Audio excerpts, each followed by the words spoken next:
Greetings, energetic viewers, and welcome to Healthy Living. Today on our show, we are honored to introduce the esteemed T. Colin Campbell, Ph.D., a pioneer in nutritional research.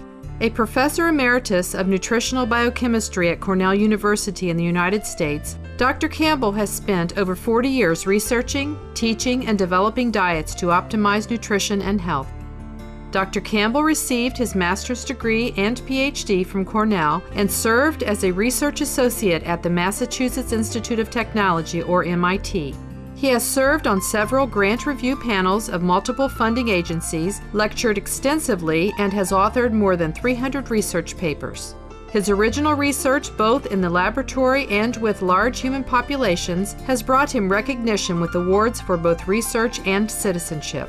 Dr. Campbell is also the project director of the China-Oxford-Cornell Diet and Health Project, which eventually became known as the China Study, considered the most comprehensive analysis of the role of diet, disease, and health ever conducted. In 2004, Dr. Campbell and his son Tom co-authored the book The China Study, which summarizes his career's worth of research in nutrition and concludes that a pure vegan diet is optimal for human health. Dr. Campbell continues to actively participate in the development of national and international nutrition policies. Today's show is the third in a three-part series on healthy living featuring Dr. T. Colin Campbell and his research on the benefits of a plant-based diet. Ensuring that people have adequate access to health care is an important foundation for the prosperity and well-being of a country, company, institution, town, or family. In the United States, where people receive health insurance through their employer, this benefit has become extremely expensive for corporations to continue to offer, and many now are no longer providing coverage to their employees. Dr. Campbell believes the widespread adoption of a vegan diet to be the most effective way to lower health care costs. Even though it's been now 3.5 years since our book came out, all of a sudden now things might begin to change in this way. The cost of health care in this country is serious. Yes. And so what does that do? That's causing jobs to be loose because, the companies can't afford the health care. Mm-hmm. It's having an impact on school budgets. Then they got to cut programs. Right. And so, a lot of people are now beginning to know this. I'm having some very interesting discussions with some very significant people in this country right now. Mm-hmm. But all of them only talk about who's going to pay the bill. Is it going to be the insurance company? Is it going to be the individual? Really, none of them are talking about how to make people well. They talk about prevention a little bit. They'll use the word prevention, but that word prevention to me is very superficial. They often, say, stop smoking. Well, of course, you stop smoking. Exercise. Put your seatbelts on. Exercise. Eat a good diet. That's what they say, eat a good diet. No one knows what a good diet really is. Dr. Campbell has launched the T. Colin Campbell Foundation to provide information to medical professionals and individuals seeking a better understanding of the role the plant-based diet plays in maintaining the highest level of health. Through Cornell University, the foundation offers accredited online courses that expand on his book, The China Study. The coursework provides a basic understanding of nutrition and explains how certain diseases such as cancer, diabetes, cardiovascular disease, and obesity are the direct result of the consumption of animal-based and processed foods.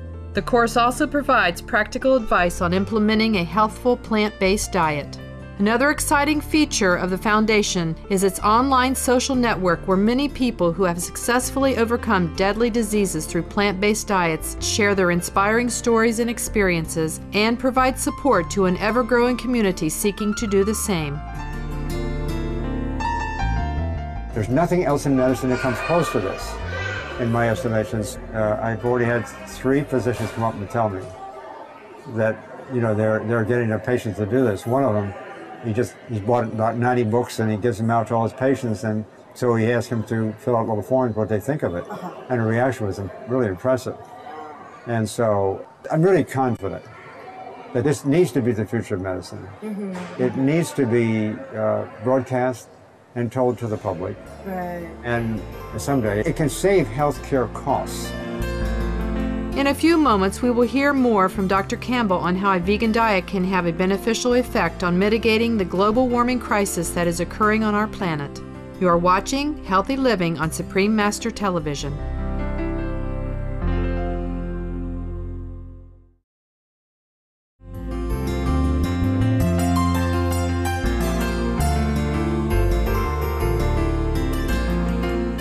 Welcome back to Healthy Living for our program featuring the esteemed Dr. T. Colin Campbell, a Professor Emeritus of Nutritional Biochemistry at Cornell University in the United States and the co-author of the acclaimed book, The China Study. In addition to recommending a vegan diet for optimal health, Dr. Campbell recognizes that it is a critical component in reducing global warming. The United Nations Food and Agricultural Organization has stated in a report meat production for human consumption emits more greenhouse gases than all transportation sectors combined. The big environmental problems are related to the way we eat. Uh-huh. It's hugely related to the way we eat. Right. What have you learned about how the animal-based diet affect the environment, for example? In this case, I'm going to refer to some work of others. Recently, there has been a suggestion made, I think 2 or 3 years ago, by the Food and Agriculture Organization of the United Nations, Okay. that maybe about 20% or so of all the greenhouse gases that are produced actually begin with livestock production. And that's kind of startled some people. 20%. That's actually, it turns out to be much more significant than that now, according to recent information I have. Oh, there's updated And data. the reason this is really significant is because the greenhouse gases that are produced by livestock primarily are methane, carbon compound. Dr. Campbell points out that although most efforts to reduce emissions have been focused on carbon dioxide, reducing methane would be more efficient in cooling the planet. Methane has 72 times higher global warming potential than CO2 over a 20-year time period. Thus, minimizing methane emissions would have a faster effect in curbing the effects of global warming. We are resting all of our arguments about greenhouse gases on CO2 production Right. and the control of CO2 production. Governments around the world are saying, Right. let's cut back on CO2 production. The problem with that is that even if we were to cut back CO2 production by, let's say, 20%, which is huge and is probably not possible in the next 10 years, even if we were to do that, we're not going to see much effect on the greenhouse gas business. Wow. Because the CO2 that's already up there, it takes about 75 years, according to the numbers I've heard, for half of it to disappear. So it would take a long time. Even if we were able to do the best we could do right now, we've got a problem. That's the argument with CO2. Methane is different. Methane, instead of lasting, taking 75 years for half of it to disappear, it only takes about 8 or 9 years. Wow. So, number one. Number two, methane has about 23 or 24 times the capacity on a molecular basis of absorbing energy. Let's say, for every 25 unit change in CO2, we only need 1 unit change in methane to create the same effect. So controlling methane production is far more important. And I just had some information from my friends at the World Bank just recently that the new figures now indicate that at least half of the greenhouse gases that are up there now, not the 15 or 20%, at least half, and maybe considerably more, are due to livestock production. And that's extraordinary, because then if you could cut back on livestock production, you don't get the methane, and therefore you begin to clean up the greenhouse gas problem far, far sooner than you would the CO2. Right. So it's another whole dimension for the environmental question. Right. There's other questions too. Soil erosion is a big problem with livestock production. Water contamination, again, is a big problem. Water consumption is a big problem. Big problem. Livestock requires so much water to grow. Right.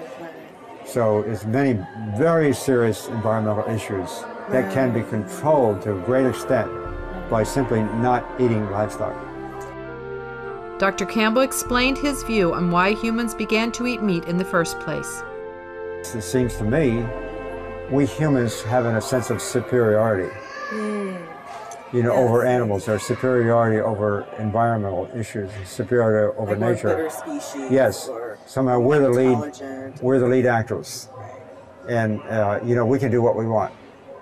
And so it comes down to a question concerning morality, and knowing our place in the world, and we ought not to be where we are. You know, it's time now to start recognizing that there is more on this planet than human beings. Yes. We cannot abuse our power. We cannot abuse our power. You're absolutely right. And so I think this story is huge. It's really huge, and it has so many implications, you know, to help solve problems.